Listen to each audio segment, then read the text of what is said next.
जय Hind students, very good evening. आज हम लोगों की इंट्रोडक्शन इन पीपीसी की क्लास नंबर 2 है। आज की क्लास में हम लोग जानेंगे कि what are the central problems of an economy, what to produce, how to produce, for whom to produce. और हम लोग जानेंगे कि 3 तरह की इकोनॉमीज होती हैं। एक होता है आपका सेंट्रली प्लान्ड या सोशलिस्ट इकोनॉमी, एक फ्री मार्केट या कैपिटलिस्ट इकोनॉमी, और एक होता है mixed economy.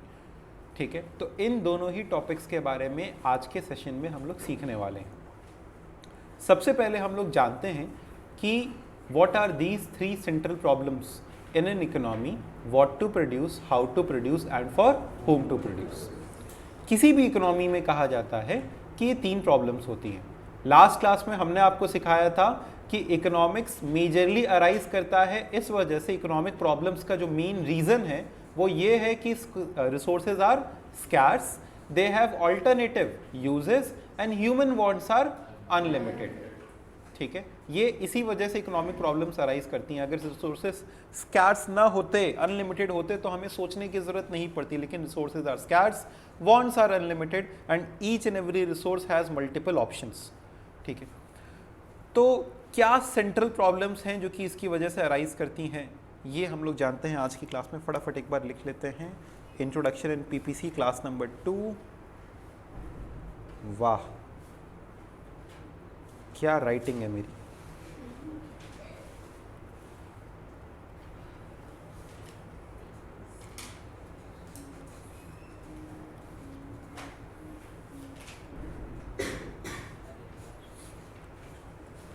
Okay, so there are 3 central problems of an economy. Central problems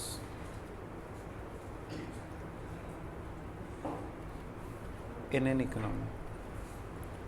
So there are 3 central problems in an economy. कौन से 3 central problems हैं? Number 1 is what to produce. पहली central problem क्या है? what to produce. आखिर क्या बनाया जाए? what to produce. इसमें क्या होता है, जैसे मान लो अगर हमने आपसे कहा कि आपके पास में कोई भी एक रिसोर्स लेते हैं, मान लो आपके पास में आटा है, आप आटे की रोटी भी बना सकते हो, केक भी बना सकते हो, ब्रेड भी बना सकते हो। आटे से और कुछ बनता है? अच्छा, तुम लोग को मालूम, सर अपने को खाने का पता है, बाकी वो आटे से बना कि मैदे से, वो सब मतलब नहीं है। तो there can be multiple options of it. तो किसी भी एक प्रोडक्ट से आप क्या बनाते हैं, ये आपके पास में एक ऑप्शन है।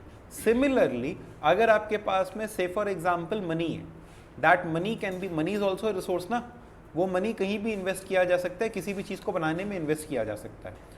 तो आप बेसिकली कहा जाता है कि 2 तरह के गुड्स बना सकते हो। मान लो जैसे कैपिटल गुड्स बना सकते हो, कंज्यूमर गुड्स बना सकते हो। कैपिटल गुड्स क्या होते हैं जानते हो? ऐसे गुड्स जो कि फर्दर प्रोडक्शन में हेल्प करते हैं। कोई मशीनरी एक कैपिटल गुड है क्योंकि वो मशीन और फर्दर प्रोडक्शन में हेल्प करती है। तो ऐसे गुड्स जो कि फर्दर प्रोडक्शन में हेल्प करते हैं, they are called as capital goods. और जो फर्दर प्रोडक्शन में हेल्प नहीं करते हैं, डायरेक्टली कंज्यूम हो जाते हैं, दे आर कंज्यूमर गुड्स। तो आप कैसे गुड्स बनाओगे? कैपिटल गुड्स बनाओगे कि कंज्यूमर गुड्स बनाओगे, ये एक सवाल होता है। सिमिलरली आप उससे, इसमें कहा जाता है कि आप एक वॉर टाइम गुड्स बना सकते हो, जैसे आप वेपन्स बना सकते हो, आप नॉर्मल क्लोथ्स या खाने पीने के सामान बना सकते हो।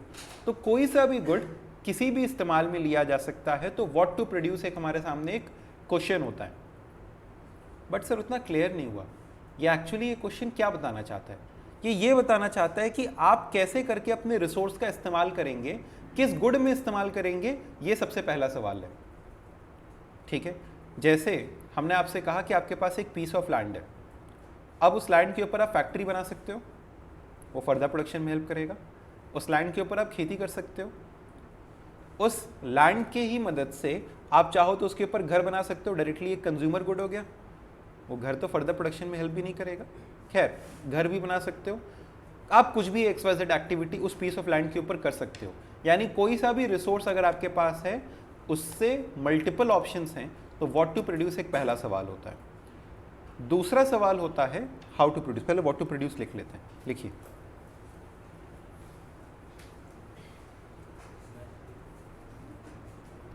this economic problem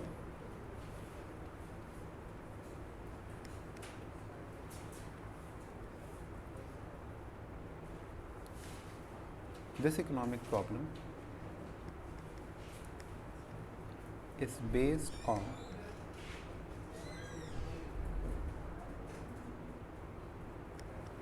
the fact that every resource, economic resource,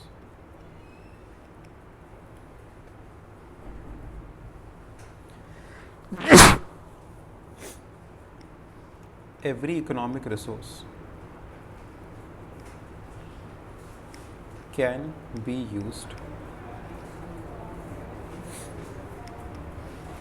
to produce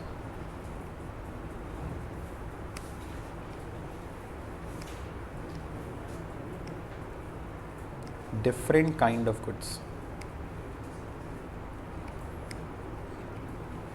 कौन कौन से काइंड ऑफ गुड्स हो सकते हैं? Like capital goods,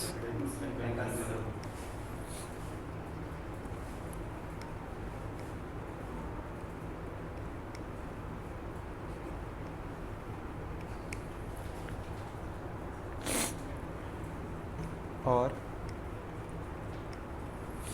consumer goods.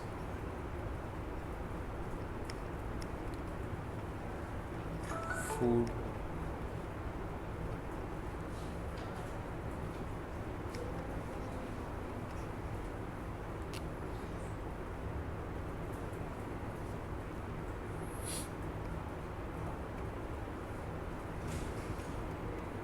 a producer will have to decide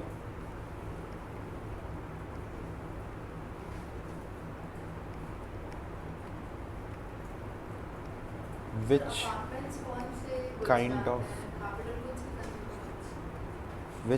of good must be produced. सवाल आया कि apartment कौन से गुड्स में आता है. तो आप रेसिडेंशियल अपार्टमेंट की बात कर रही हैं. क्या रेसिडेंशियल अपार्टमेंट फर्दर प्रोडक्शन के लिए इस्तेमाल होते हैं? तो फिर वो कौन से गुड हो गए?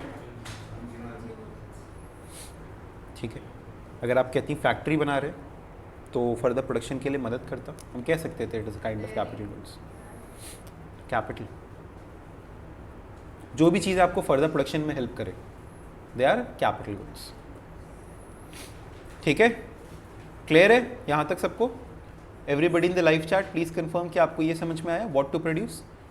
अगली आपकी समस्या होती है हाउ टू प्रोड्यूस की. हाउ टू प्रोड्यूस का मतलब क्या कि आप कौन सा टेक्निक ऑफ प्रोडक्शन इस्तेमाल करेंगे. Very good. How to produce का मतलब क्या कि आप कौन सी टेक्निक ऑफ प्रोडक्शन का इस्तेमाल करेंगे. जैसे एक टेक्निक होती है आपकी कैपिटल इंटेंसिव और एक होती है लेबर इंटेंसिव. कैपिटल इंटेंसिव का मतलब क्या हुआ? कैपिटल इंटेंसिव का मतलब हुआ कि उसमें कैपिटल ज़्यादा लगेगा और लेबर कम लगेगा.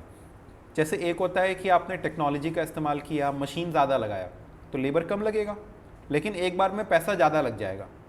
मशीन खरीदने में एक बार में पैसा ज़्यादा लग जाता है.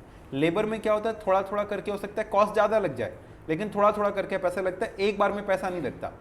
जैसे क्या बड़ी बड़ी मशीन लगा दो तो फिर एक साथ में आपका ढेर सारा पैसा लग गया, लेकिन बाद में फिर पैसे की बचत हो सकती है. लेकिन अगर लेबर से करो तो फिर एक साथ में ज़्यादा पैसा नहीं लगाना होता, लेबर काम करते जाएगा, थोड़ा थोड़ा करके पैसा देते जाओ. तो एक हो गया लेबर इंटेंसिव, एक हो गया कैपिटल इंटेंसिव. तो ये किस में आ जाता है? Problem of how to produce. लिखते हैं how to produce.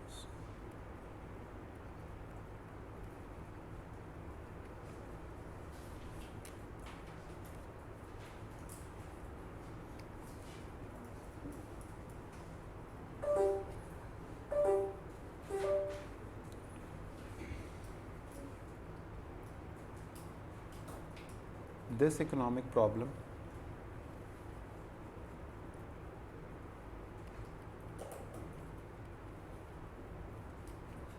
is based on choice of technique of production.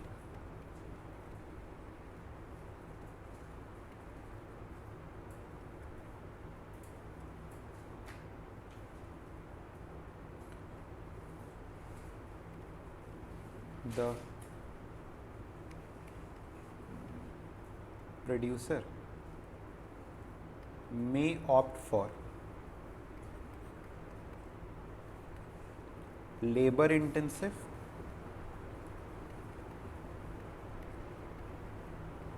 method,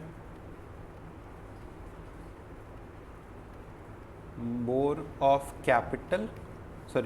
labor and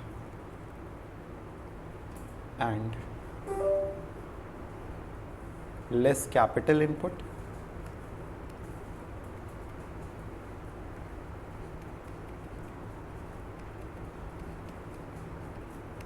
or capital intensive method.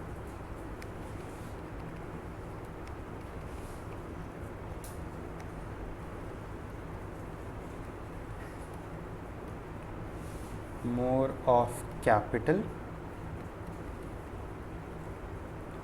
and less labor.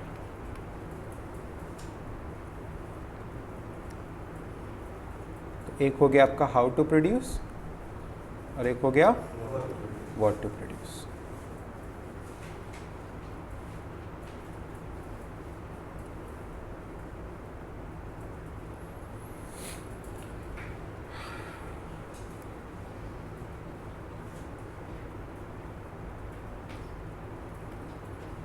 The producer opts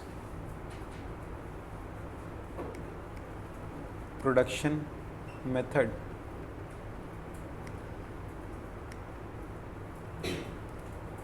which minimizes, वो क्या choose करेगा जिसमें उसकी cost ज़्यादा हो कि कम हो, which minimizes cost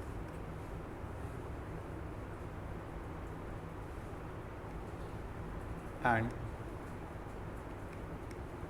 maximizes profit.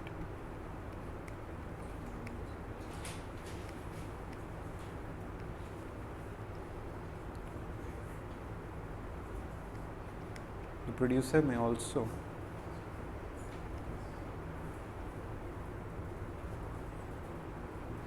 choose labor intensive technique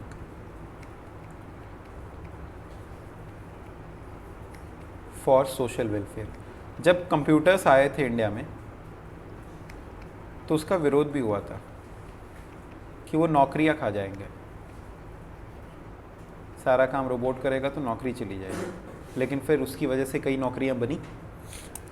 तो ये भी एक डर होता है कि कैपिटल इंटेंसिव टेक्निक से नौकरियां कम हो जाएगी. तो कभी कभी लेबर इंटेंसिव इसलिए प्रेफर किया जाता है ताकि उसे जॉब जनरेट हो सकें. ठीक है, तो ऐसा भी किया जा सकता है सोशल वेलफेयर के लिए. अच्छा, तीसरी दिक्कत होती है what to produce how to produce के बाद फॉर होम टू प्रोड्यूस. अब ये फॉर होम टू प्रोड्यूस क्या होता है ये सुनो. फॉर होम टू प्रोड्यूस का मतलब हो गया कि कौन से सेक्शन ऑफ दी सोसाइटी के लिए बनाया जाए, कौन सी सेक्शन ऑफ दी सोसाइटी के लिए बनाया जाए. जैसे इन जनरल अगर हम कहें कि मान लो कार बनाई जा रही है, तो कार किसके लिए बनाई जा रही है, उसके लिए जो कि उसको अफोर्ड कर सकता है.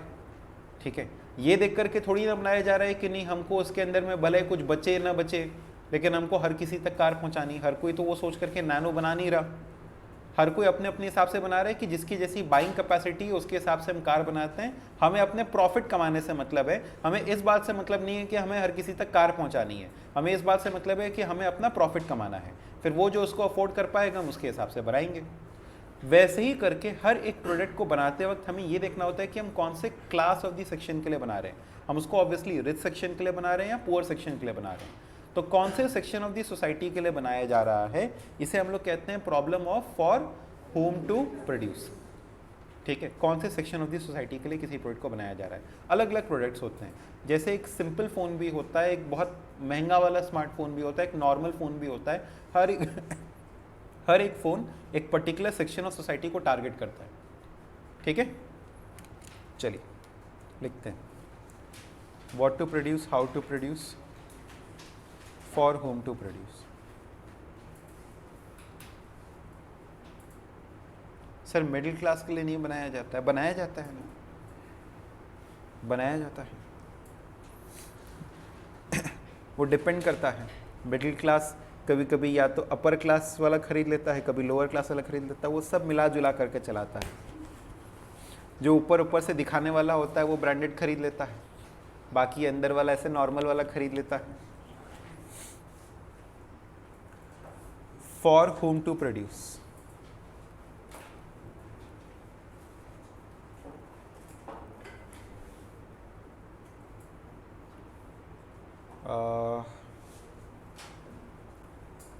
this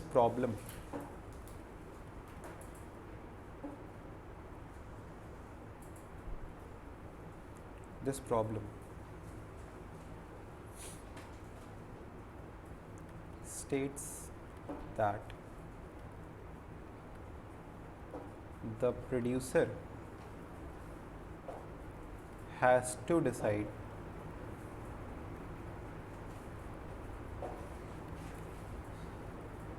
the class या section of society for which goods are to be produced. So, but producer को तो इस चीज़ पे कंसर्न करना चाहिए ना कि वो बस प्रोड्यूस करे, चाहे उसको जो भी बाय करे। रिच या आप किसी भी चीज़ के प्रोडक्शन की बात करिए, टेक एनी एग्जाम्पल, कोई भी प्रोडक्शन, स्कूटी आप प्रोड्यूस कर रही हैं, ठीक है। अब कौन सी स्कूटी, आप किसी भी स्कूटी का एग्जाम्पल दीजिए, मान लीजिए एक्टिवा। अब scooty Activa around 90,000 1 lakh rupees तक की आती है ना, वो एक पर्टिकुलर सेक्शन को टारगेट कर रही है। लेकिन एक स्कूटी अलग सी भी आती है, ठीक है, वो 50-60 हज़ार रुपये की भी एक स्कूटी आती है, ठीक है, हाँ, लूना टाइप आती है, ठीक है, वो स्कूटर टाइप हो गए। लेकिन हमको मालूम है कि वो लूना के यूज़र्स अलग हैं और एक्टिवा के यूज़र्स अलग हैं, वो एक यंग जनरेशन है, ठीक है। मेरे कहने का मतलब यही स्पेसिफिक नहीं है कि वो रिच एंड पुअर ही है, वो कोई भी एक specific section of the society हो सकती है। वो एक यंग जनरेशन को टारगेट कर रहा है, एक मिडिल क्लास को हम कह सकते हैं कि टारगेट कर रहा है, या इवन अपर क्लास को भी हो सकता है टारगेट कर रहा हो, ठीक है। तो वो एक सेक्शन को टारगेट कर रहा है। लेकिन हम कहें कि एकदम एक आता है एक लोअर क्लास वाला भी, जो कि हम कह सकते हैं बहुत चीप होता है, तो वो भी रहता है। जैसे इलेक्ट्रिक स्कूटीज़ होती हैं, तो इलेक्ट्रिक स्कूटी 30-35 हज़ार रुपये की भी आती है, 80-90 हज़ार रुपये की भी आती है, 1.5-2 लाख रुपए की भी आती है, आता है। तो फिर हर एक चीज़ की एक अपनी एक वैरायटी रहती है कि आप कौन से सेक्शन को टारगेट करके बना रहे हो उसको, ठीक है। रिच और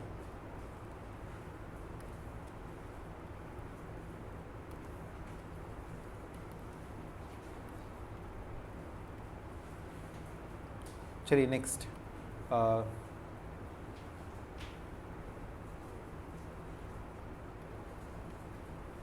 generally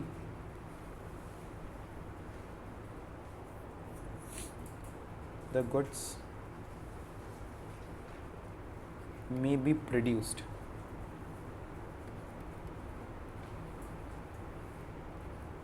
as per the buying capacity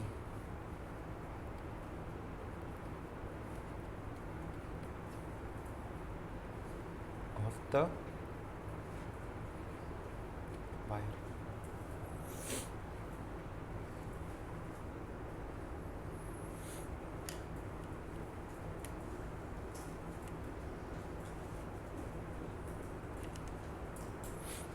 अब जैसे बाइक्स आती है, स्कूटी में नहीं, आप बाइक्स में समझ सकते हो, एक बहुत हाई एंड प्रीमियम बाइक्स होती हैं, 2 लाख 3 लाख 4 लाख 5 लाख की भी होती हैं, एक नॉर्मल भी होता है, हीरो होंडा CD डॉन। ऐसा नहीं है, हम देखेंगे कि हमारा प्रॉफिट किस में, ठीक है। एप्पल के हिसाब से बेचेगा, और सैमसंग अपने हिसाब से बेचेगा, वीवो अपने हिसाब से बेचेगा, माइक्रोमैक्स अपने हिसाब से ही बेचेगा, है ना। चलो okay, I think these 3 problems are clear. ये समझ में आ गया आप लोग को, एकदम सिंपल है। Everybody in the live chat please confirm. इसके बाद अब हम लोगों को सीखना है, कम ऑन प्लीज़ कंफर्म, इसके बाद हम लोगों को सीखना है कि किस तरह की इकोनॉमीज होती हैं? तो 3 तरह की इकोनॉमीज होती हैं। एक होता है आपका सोशलिस्ट, एक होता है आपका कैपिटलिस्ट, और एक होता है mixed. Very good. Socialist, capitalist और मिक्स्ड। जब इन तीनों के बारे में सीखेंगे तो ये प्रॉब्लम्स और समझ में आएंगी हम लोगों को। अब ये सोशलिस्ट और कैपिटलिस्ट क्या क्या होते हैं? सबसे पहले सोशलिस्ट, जिस देश के अंदर में, जिस इकोनॉमी के अंदर में सब कुछ सरकार के अंडर होता है, सारी चीजें सरकार डिसाइड करती हैं, सारे रिसोर्सेज सरकार के होते हैं, इंडिविजुअल के हाथ में कुछ नहीं होता है, ऐसी इकोनॉमी को सोशलिस्ट इकोनॉमी कहते हैं। चाइना, सुनते ही मन में आता है चाइना। और रशिया, वेरी गुड। और नॉर्थ कोरिया, और ये 3 नाम आ ही जाते हैं, ठीक है, जनरली ये 3 नाम आ जाते हैं, ठीक है। चाइना और नॉर्थ कोरिया आ जाता है।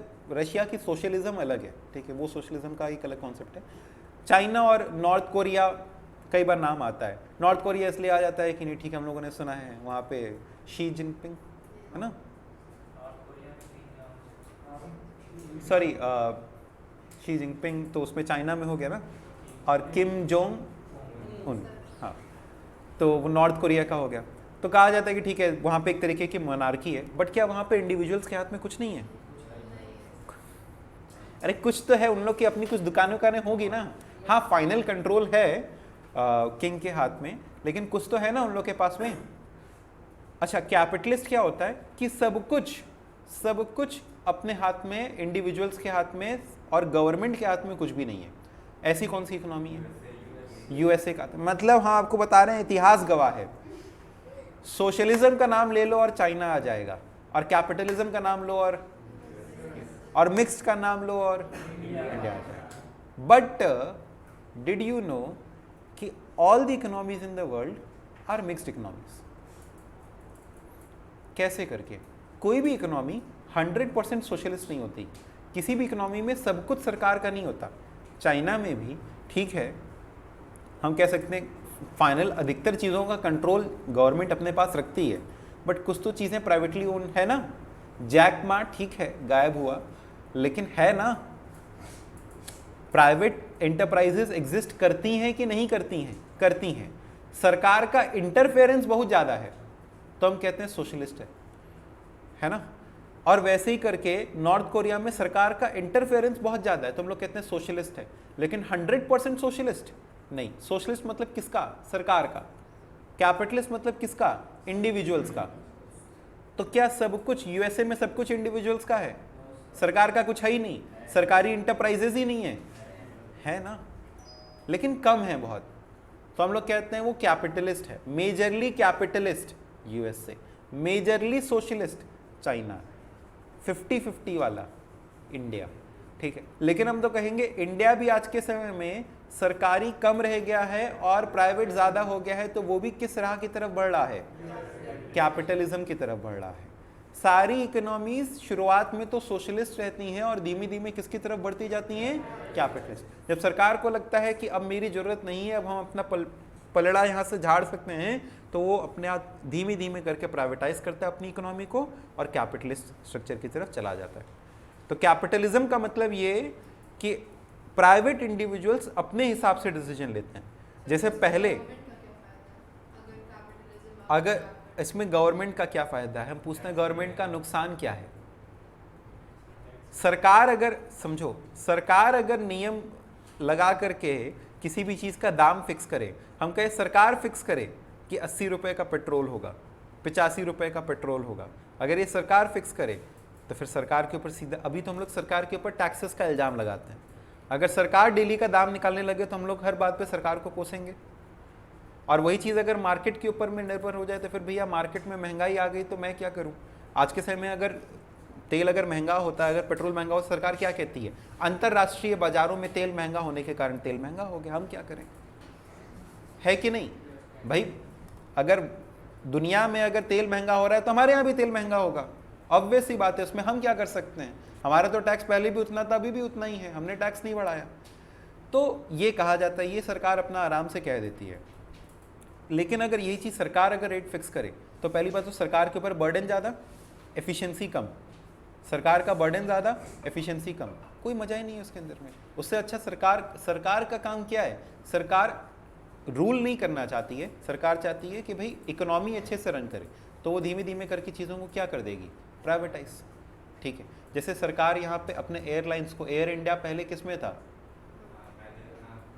गवर्नमेंट के पास था, है ना, ये अपनी मिनिस्ट्रीज को चला रही थी, लेकिन अब धीमे धीमे करके इसको, हाँ धीमे धीमे करके क्या, इसको प्राइवेटाइज कर दिया गया। किसको? टाटा को। अब टाटा इसको ऑब्वियसली और ज़्यादा एफिशिएंटली चलाएगी, यस और नो? तो कैपिटलिज्म की तरफ में ऑलमोस्ट हर एक इकोनॉमी कहीं ना कहीं मूव अहेड करेगी ही करेगी। ठीक है, तो कैपिटलिस्ट होता है और सोशलिस्ट होता है। कैपिटलिस्ट में चीज़ें कौन डिसाइड करता है?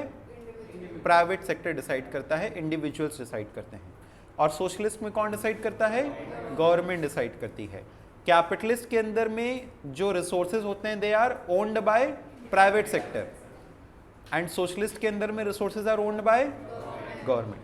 कैपिटलिज्म में अगर हम तुमसे कहें कि तुमको एक दुकान खोलनी है और वहां पे कुछ सेल करना है, तो क्या सेल करोगे? तुमको अगर प्रॉफिट दिखाई देगा तो तुम सब कुछ सेल करोगे, है कि नहीं? लेकिन सोशलिज्म के अंदर में क्या सेल करोगे? सोशलिज्म में क्या सेल करोगे? वही सेल करोगे जिसमें लोगों का फायदा होगा। ठीक है, सरकार क्या अपना फायदा देखेगी या लोगों का फायदा देखेगी? लोगों का फायदा देखेगी। ठीक है, सरकार को पैसा नहीं चाहिए, सरकार को कहने के लिए लोगों का फायदा चाहिए। ठीक है, और कैपिटलिज्म में कहने के लिए भी और एक्चुअल में भी उसको अपना फायदा ही चाहिए। तो profit maximisation is the objective in capitalism and social welfare is the objective in socialism. Next ये बताना क्या हम खुद भूल गए? सर पर चाइना में तो अपना ही फायदा सोचते क्या हैं। अपना तो फायदा? पब्लिक का फायदा ना सोचते वो सरकार के हाथ में सब कुछ है क्या? क्या? हाँ, ये तुम लोग ना, ये कौन सा न्यूज़ देखते हो तुम लोग, ये बताओ। नहीं भैया, ये आप लोग है ना सोशल मीडिया वाली खबर बता रहे हैं। सुनो भैया, सरकार का वहाँ पे इंटरफेरेंस है, सरकार सब कुछ कंट्रोल नहीं करती। ठीक है, सरकारी इंटरफेरेंसेस ज़्यादा हैं। किसने कहा 90-95% सरकार का है? नालायक, तुम लोग कुछ पढ़ाई करो पहले, लिखो तुम लोग। सोशलिस्ट 3 तो कॉलम बनाएंगे, आता जाता कुछ नहीं, बस कहना पूरा है मजे से। हाँ, सिविक्स में क्या 90%?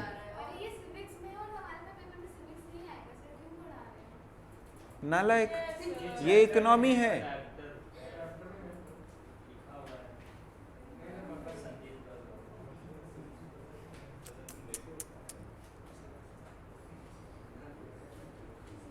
हम आप लोगों को बताना भूल गए कि आप लोगों को बुद्धि कम चलानी होती है क्लास के अंदर। हमको देख के लगा नहीं था कि बुद्धि होगी, पर तुम्हारे केस में एकदम सही भी बैठा।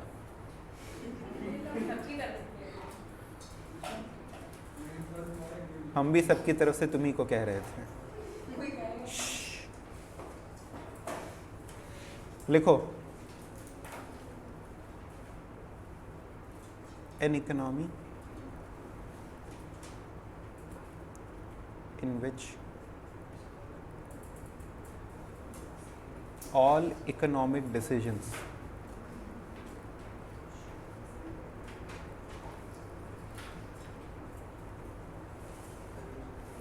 are taken by the government slash लगा के सेंट्रल अथॉरिटी, यानी कुछ कुछ जगहों पे ऐसे किंग वगैरह वाला सिस्टम हो तो वो भी एक तरीके का सोशलिस्ट हो गया।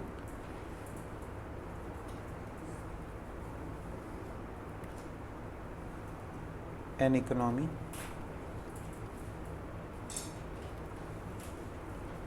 in which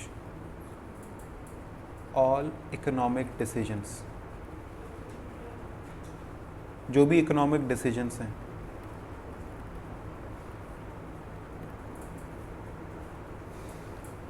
are taken by individuals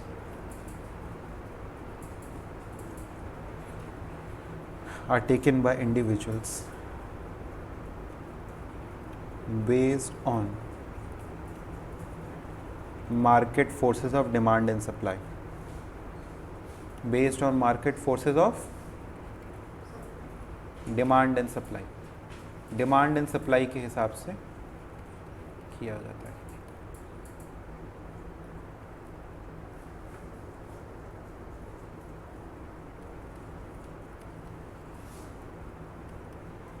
both the sectors, just a minute,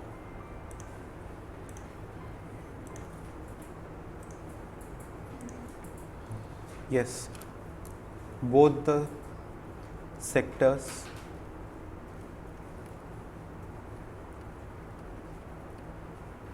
of economy, both the sectors of economy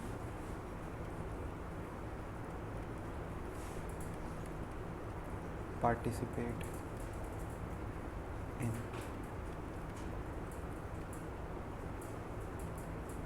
decision making, government as well as private sector। उम्मीद है आपको ये हिस्सा समझ में आया। ये पहला डिफरेंस था। सर, अगर कोई कंट्री फुल्ली सोशलिस्ट या कैपिटलिस्ट भी है तो ये दोनों टर्म एग्जिस्ट ही करते हैं।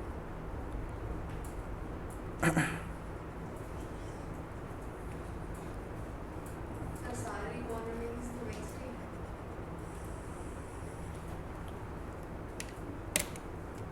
देखिए, कोई भी चीज़ हॉट हो सकती है, कोल्ड हो सकती है, उसका अपना पैरामीटर होता है कि वो कितना हॉट है या कितना कोल्ड है। वैसे ही करके कोई भी इकोनॉमी सोशलिस्ट हो सकती है, कैपिटलिस्ट हो सकती है, बट उसका अपना पैरामीटर है। आप ठंडा पानी भी पी सकती हैं, गर्म पानी भी पी सकती हैं और नॉर्मल पानी भी हो सकता है, ठीक है। और वो कितना ठंडा है या कितना गर्म है, वैसे ही कितना सोशलिस्ट या कितना कैपिटलिस्ट है, उसका अपना एक पैरामीटर है। व्हाट आई मीन टू से कि 100% गवर्नमेंट ओन्ड कभी नहीं होता, 100% इंडिविजुअल ओन्ड भी नहीं होता, ठीक है।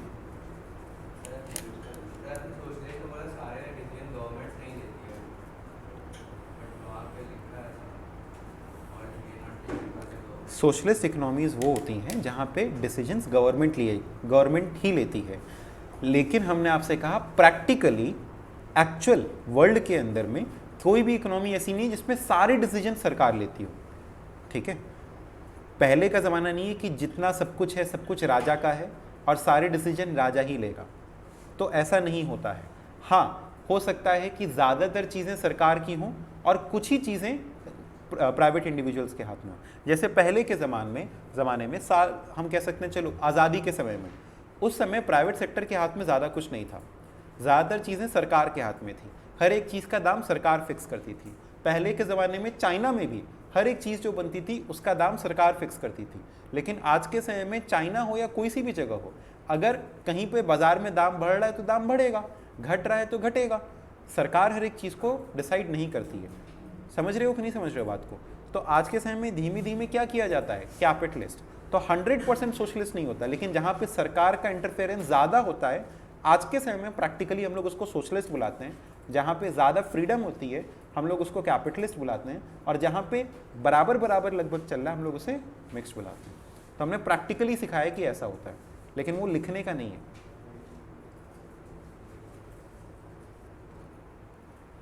आइए आगे लिखते हैं।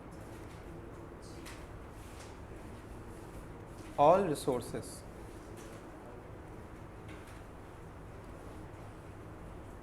Are owned by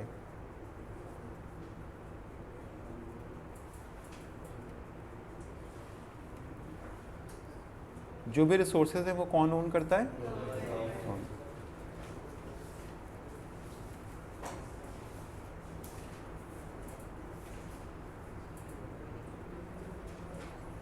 all resources are owned by private sector.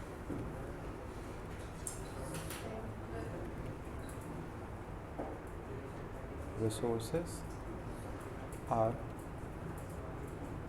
owned by both private sector and public sector. Public sector माने गवर्नमेंट हो गया, ठीक। पब्लिक सेक्टर माने पब्लिक का नहीं, गवर्नमेंट का। GOVT हम शॉर्ट में लिखते हैं गवर्नमेंट के लिए। अच्छा, एक डिफरेंस हमने आपको बताया था इनके ऑब्जेक्टिव से जुड़ा हुआ। बताइए कैपिटलिज्म में ऑब्जेक्टिव क्या है हमारा और सोशलिज्म में ऑब्जेक्टिव क्या है? सोशलिज्म में ऑब्जेक्टिव है सोशल वेलफेयर, ऑब्जेक्टिव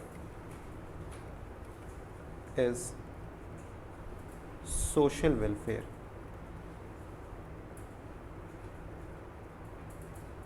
यहां पे ऑब्जेक्टिव इज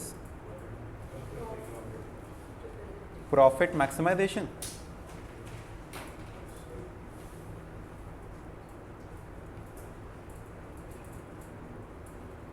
और फिर यहां पे objective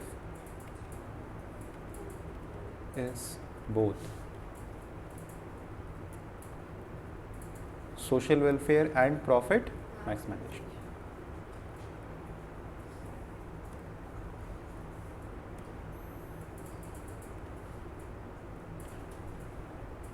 social welfare and profit maximisation.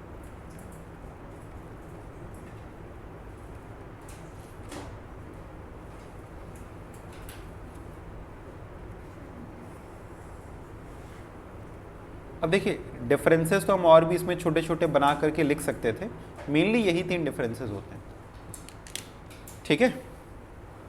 आपको कैपिटलिस्ट सोशलिस्ट मिक्स के बारे में समझ में आया?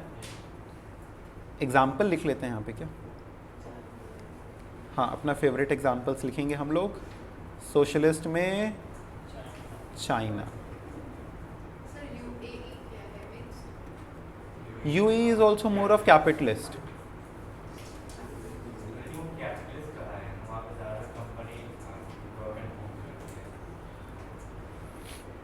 गवर्नमेंट ओन्ड है नहीं,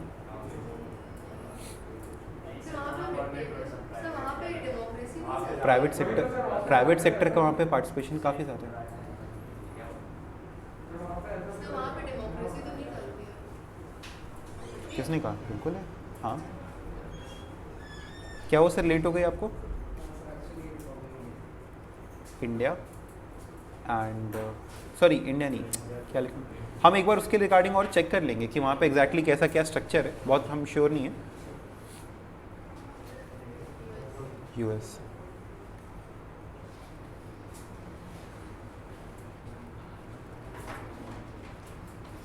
ठीक है भाई। अब सुनो, एक आखिरी टॉपिक जो कि हमको आज की क्लास में कवर अप करना है, ये इकोनॉमीज कैसे कैसे करके इन प्रॉब्लम्स को रिजॉल्व करती हैं।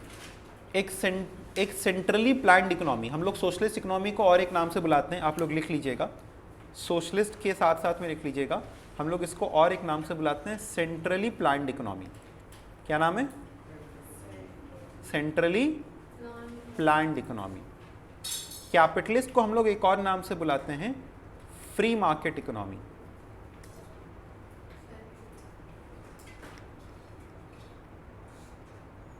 अब ये कैसे कैसे करके अपने सेंट्रल प्रॉब्लम्स को रिजॉल्व करती हैं? मिक्स्ड। अब सुनो भाई ध्यान से, वेरी इंपॉर्टेंट, कैसे करके ये इकोनॉमीज इन 3 सेंट्रल प्रॉब्लम्स को रिजॉल्व करती हैं। अगर आप एक कैपिटलिस्ट इकोनॉमी, ध्यान सुनना, अगर आप एक कैपिटलिस्ट इकोनॉमी से पूछो कि हम क्या प्रोड्यूस करें, व्हाट टू प्रोड्यूस, तो वो कहेगा जिस चीज की डिमांड हो वो प्रोड्यूस करो। कैसे प्रोड्यूस करें? जिसमें कॉस्ट कम लगे वैसे प्रोड्यूस करो। किसके लिए प्रोड्यूस करें? जिसकी बाइंग कैपेसिटी उसके लिए प्रोड्यूस करो। बात खत्म है कि नहीं? वापस से, जिसको प्रॉफिट चाहिए उससे तुम पूछो क्या बनाएं, जिसकी डिमांड है वो बनाओ। कैसे बनाएं? जिसमें खर्चा कम लगे वैसे बनाओ। किसके लिए बनाएं? जो खरीद सके उसके लिए बनाओ। और जिसको सोशल वेलफेयर करना है, व्हाट टू प्रोड्यूस, जिससे सोशल वेलफेयर हो सके, इक्वालिटी क्रिएट हो सके, जिसकी नीड हो। हाउ टू प्रोड्यूस, जिससे सोशल वेलफेयर हो सके, जॉब्स क्रिएट हो सके, लेबर इंटेंसिव हो सकता है वो प्रेफर करें। फॉर हुम टू प्रोड्यूस, किसके लिए बनाया जाए, हाँ, for all the sections of society which are in need of it according to the need of the sections of society. तो इन तीनों के इन दोनों के हम कह सकते हैं जवाब देने का तरीका अलग अलग है कि नहीं है, अलग अलग है। तो how does a capitalist economy resolve the central problems, what to produce as per the market forces of demand and supply. How to produce, जिसमें कॉस्ट कम लगे। कॉस्ट का। फॉर हुम टू प्रोड्यूस, ठीक है, as per the buying capacity of the society, ठीक है, buying capacity, ठीक है। आइए लिखते हैं, how does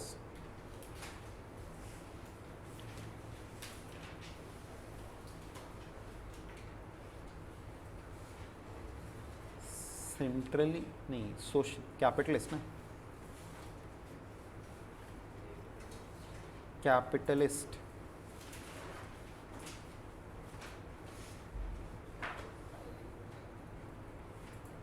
economy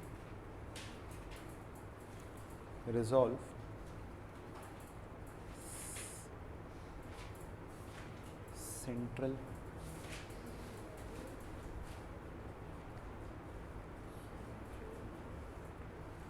central problems नहीं,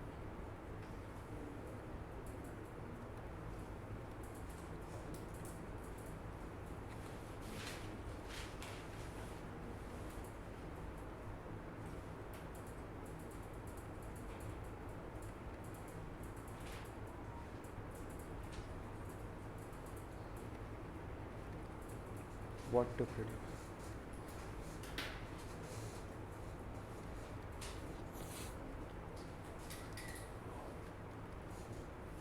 A capitalist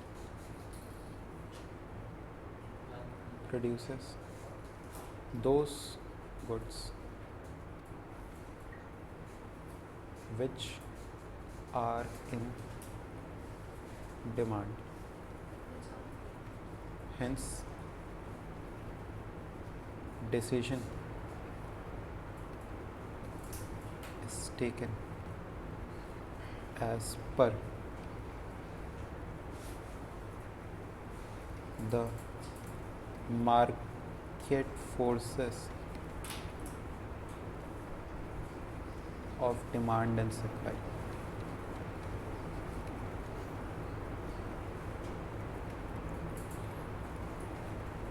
How to produce.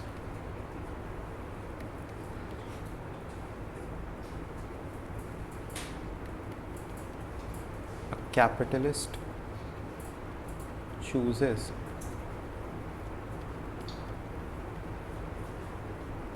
the production technique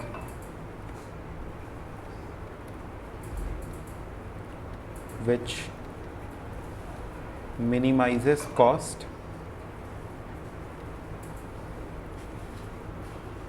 and maximizes क्या, profit.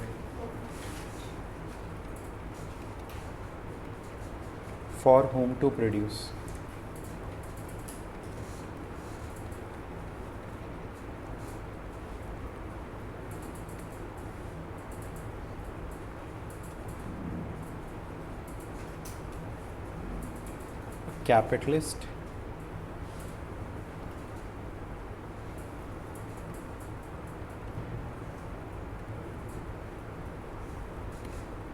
Capitalist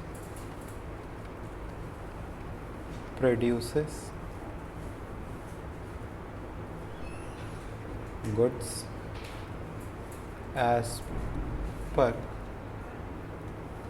the buying capacity of consumer, as per the buying capacity of consumer.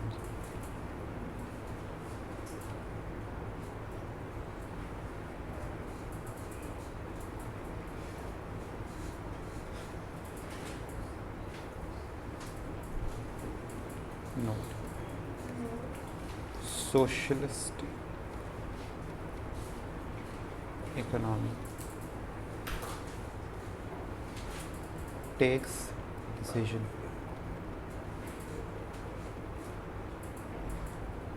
based on need and social welfare. वो need और social welfare के हिसाब से करेगा। कौन? Socialist. तो आज की क्लास में हमने आपको सिखाया कि सर 3 सेंट्रल प्रॉब्लम्स होती हैं एक इकोनॉमी की। कौन कौन सी? What to produce, how to produce, for whom to produce. 3 तरह की इकोनॉमीज होती हैं, कैपिटलिस्ट, सोशलिस्ट और मिक्स्ड। और किस प्रकार ये इकोनॉमीज इन सेंट्रल प्रॉब्लम्स को रिजॉल्व करती हैं, ये भी हम लोगों ने सीखा। नेक्स्ट क्लास में आपको पीपीसी के बारे में सिखाएंगे, प्रोडक्शन पॉसिबिलिटी कर्व। क्या यहाँ तक की बातें आप लोगों को क्लियर थी? पक्का? Everybody in the live chat please confirm.